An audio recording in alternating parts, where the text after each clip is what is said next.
Chers frères, chères sœurs, toi dont le cœur est envahi par la tristesse, toi que le chagrin étouffe et dont il étreint la poitrine, toi dont la situation se dégrade et dont les espoirs s'envolent, toi que la vie oppresse, bien qu'elle soit vaste, toi qui es lassé de ton âme, de tes jours, de tes heures et même de ta respiration. Ne sois pas triste, ne sois pas triste. La tristesse n'est nullement un remède pour les angoisses. Ne désespère pas, car le désespoir mine le moral, alors que l'espoir apparaît de toutes parts. Ne sois pas triste, car le malheur est une épreuve.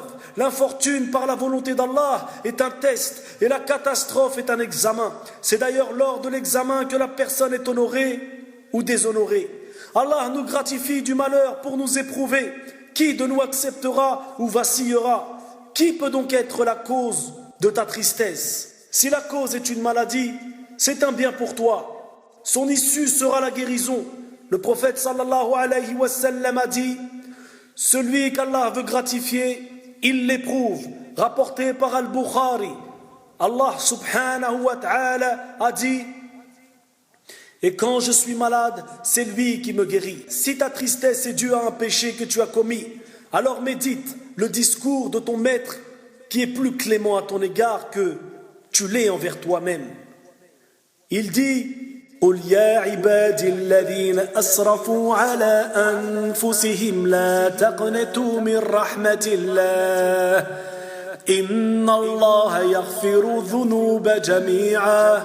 Ô mes serviteurs qui avez commis des excès à votre propre détriment, ne désespérez pas de la miséricorde d'Allah, car Allah pardonne tous les péchés. Si la cause de ton affliction est l'injustice de ton mari, de ta femme, d'un proche ou quiconque d'autre, Allah Ta'ala te promet le triomphe et promet à celui qui t'a lésé la perte et l'humiliation en disant: et Allah n'aime pas les injustes.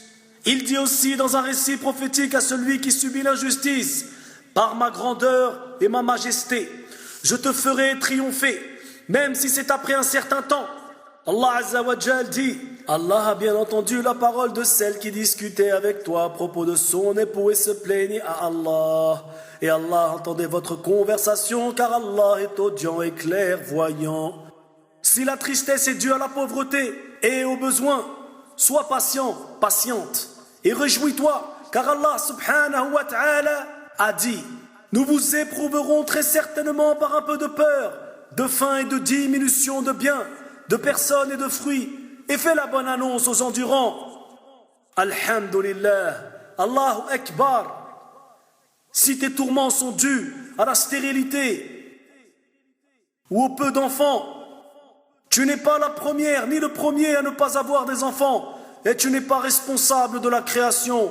Allah dit: à Allah appartient la royauté des cieux et de la terre. Il crée ce qu'il veut et fait don de filles à qui il veut et de garçons à qui il veut. Ou bien il donne à la fois garçons et filles et il rend stérile qui il veut. Est-ce toi qui as voulu la stérilité ou est-ce Allah qui t'a fait ainsi par sa volonté? T'appartient-il de contester le décret d'Allah et sa volonté?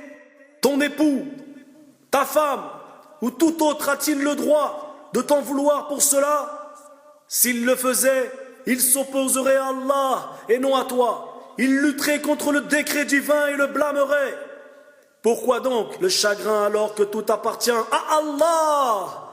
Ne sois pas triste, quelle que soit l'ampleur de l'épreuve. Souviens-toi que ce qui t'arrive est un décret et un destin qui doit se réaliser, et que l'obscurité de la nuit finit toujours par céder à la lumière du jour.